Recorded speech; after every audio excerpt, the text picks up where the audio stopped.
Hey guys, update lang po ako sa inyo. Ito na nga yung mga anak ni Jamjam. Blue eyes na sila. Open na lahat ng mata nila.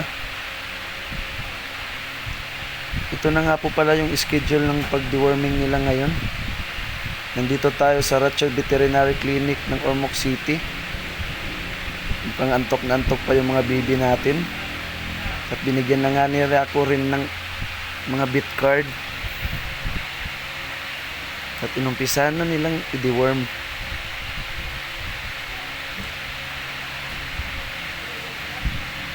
Mukhang gustong gusto nila yung dewormer.